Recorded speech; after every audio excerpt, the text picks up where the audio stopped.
Hello, आजच्या गोष्टीचं नाव आहे the name of today's story is चल रे भोपळ्या टुणूक टुणूक. Welcome to Marathi to English to Marathi for kids where we learn Marathi and English at the same time. एक होती म्हातारी. म्हातारीला इंग्लिशमध्ये म्हणतात old woman. An old woman is called म्हातारी in Marathi. Once there was an old woman. She used to live all alone. ती एकटीच राहायची. तिची लेक म्हणजेच तिची मुलगी आता मोठी झाली होती. A daughter is called lake in Marathi. A daughter had all grown up आणि ती बाजूच्या गावात राहायची and used to stay in the next town over. Her daughter had 2 kids of her own. तिच्या मुलीला तिची 2 मुलं होती. म्हातारीला तिच्या मुलीची आणि तिच्या नातवंडांची फार आठवण येत होती. नातवंड म्हणजे grandkids. Grandkids are called नातवंड in Marathi. The old woman was missing her daughter and her grandkids. So she decided to go and visit them. म्हातारीनी तिच्या मुलीला आणि नातवंडांना भेटायला जायचं ठरवलं. The only way to get to her daughter's town was through a dirt road on foot.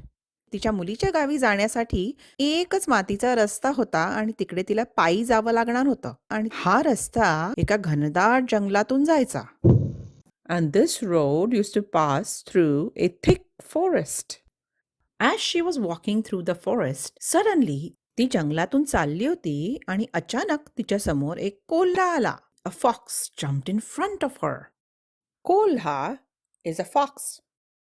तो म्हणाला, म्हातारे म्हातारे, कुठे चाललीस? थांब, मी तुला खातो. He said to the old woman, Hey old woman, where are you going? I am going to eat you. म्हातारी घाबरली. The old woman got scared, but she didn't show it on her face. पण तिने तसं दाखवलं नाही. She gathered all her courage and said to the fox. तिने आपलं सगळं अवसान एकटवलं आणि ती कोल्ह्याला म्हणाली, Dear fox, look at me. I'm so thin and bony. Your stomach won't be full by eating me. अरे कोल्ह्या, माझ्याकडे बघ.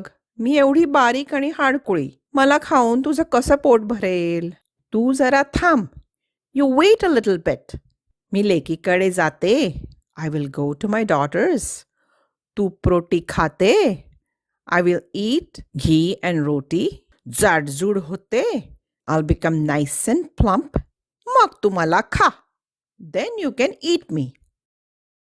The fox thought for a bit and thought that was a good idea. कोल्ह्याने जरा विचार केला आणि त्याला हा विचार पटला. तो म्हणाला, जा. The fox said, go. म्हातारी निघाली पुढे.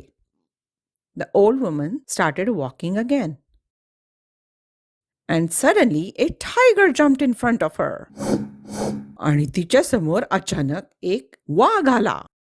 वाघ म्हणजेच टायगर. वाघ म्हणाला, म्हातारे म्हातारे, थांब, मी तुला खातो. The tiger said, Hey old lady, stop. I'm going to eat you. म्हातारी वाघाला पण परत तेच म्हणाली. The old woman said the same thing to the tiger. Oh dear tiger, look at me. अरे वाघोबा, माझ्याकडे बघ. I am so thin and bony. मी कशी बारीक आणि हाडकुळी आहे. मला खाऊन तुझं पोट कसं भरेल? How will you be satisfied by eating me? You just wait. तू जरा थांब. मी लेकीकडे जाते. तूप रोटी खाते. जाडजूड होते आणि मग तू मला खा. I will go to my daughters, eat nice buttered bread, become nice and plump, and then you can eat me. The tiger also thought and agreed. वाघाने पण विचार केला आणि त्याला ते पटलं. Go, he said. जा, तो म्हणाला. म्हातारी घाईघाईने चालत लेकीकडे पोचली बाबा. The old woman hurried and finally reached her daughter's house. She was very happy to meet her daughter and her grandkids. तिला तिच्या मुलीला आणि नातवंडांना भेटून खूप आनंद झाला. म्हातारी तिकडे छान 1 महिना राहिली. The old woman stayed there for a nice long month. आणि मग परत जायची वेळ झाली. Now it was time to head back. The old woman was worried. म्हातारी काळजीत पडली. How was she going to get back through the forest where the fox and the tiger were waiting for her? ती आता ह्या जंगलातून कशी जाणार जिकडे वाघ आणि कोल्हा तिची वाट बघत होते? पण म्हातारीची मुलगी मात्र हुशार होती. The old woman's daughter was quite clever. In her garden, there were some pumpkins growing on a vine. Pumpkin is called भोपळा in Marathi. भोपळ्याला इंग्लिशमध्ये pumpkin म्हणतात. तिच्या बगीच्यात एका वेलीवर बरेच भोपळे लागले होते. One of those pumpkins was quite large. त्यातला एक भोपळा चांगलाच मोठा झाला होता. लेकीनी आणि म्हातारीनी मिळून त्या भोपळ्यात एक मोठा दरवाजा कोरला. The daughter and the old woman carved a large door in the pumpkin.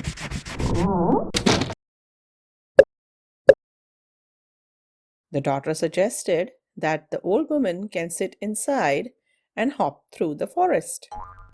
लेकीने उपाय सुचवला की म्हातारीने भोपळ्यात बसावं आणि जंगलात थ्रू उड्या मारत मारत जावं. म्हातारी यात बसली आणि भोपळा टुणूक टुणूक उड्या मारत जंगलातून जाऊ लागला. The old woman sat in the pumpkin and the pumpkin started hopping through the forest. First came the tiger. He was waiting for the old woman to come back. सगळ्यात आधी म्हातारीला वाघ भेटला. तो वाटच बघत होता म्हातारी परत येण्याची. पण त्याला तर दिसला भोपळा उड्या मारत मारत येणारा. But all he saw was a pumpkin that was hopping through the forest. He said, "Stop, pumpkin. Where is the old woman?" तो म्हणाला, भोपळ्या थांब, कुठे आहे म्हातारी? म्हातारी भोपळ्याच्या आतून म्हणाली. The old woman said from inside, कोणाची म्हातारी, कोणाची कोतारी, चल रे भोपळ्या टुणूक टुणूक. Who's the old woman? I don't know. Let's go, pumpkin, टुणूक टुणूक. वाघ चक्रावून बघतच राहिला. The tiger watched perplexed as the pumpkin hopped away. आणि भोपळा उड्या मारत निघून गेला. थोड्या वेळाने भोपळा कोल्ह्यापाशी पोचला. After some time, the pumpkin reached the fox. The fox was also waiting for the old woman. कोल्हा पण म्हातारीचीच वाट बघत होता. भोपळा बघून तो पण गडबडला. He was also confused when he saw the pumpkin. भोपळ्या थांब, कुठे आहे म्हातारी? Hey pumpkin, stop. Where is the old woman? कोल्हा म्हणाला, said the fox. म्हातारी पुन्हा आतून म्हणाली. The old woman said from inside, कोणाची म्हातारी, कोणाची कोतारी, चल रे भोपळ्या टुणूक टुणूक. What old woman? I don't know. Let's go, pumpkin, टुणूक टुणूक. And the pumpkin started hopping again. आणि भोपळा परत उड्या मारायला लागला. कोल्हाही काहीच करू शकला नाही. The fox couldn't do anything either. And the old woman reached safely in her town while hopping with the pumpkin. आणि म्हातारी भोपळ्याबरोबर उड्या मारत मारत टुणूक टुणूक करत सुखरूप आपल्या गावी पोचली. गोष्टीचं तात्पर्य काय? What's the moral of the story? शक्तीपेक्षा युक्ती श्रेष्ठ. Wisdom is more powerful than strength. तर आज आपण काय काय शब्द शिकलो? म्हातारी is an old woman. A daughter is called लेक किंवा मुलगी. नातवंड म्हणजे grandkids. A tiger is called Wagh. कोल्ह्याला fox म्हणतात. उड्या मारणे is to hop or jump. And pumpkin is भोपळा. All right? Thank you for joining us today. माझी आशा आहे की तुम्हाला हा व्हिडिओ आवडला असेल. Don't forget to like and subscribe. आणि पुन्हा भेटूया पुढच्या गोष्टीमध्ये on M to E to M for kids. Keep on learning Marathi आणि इंग्लिश शिकत रहा. Bye!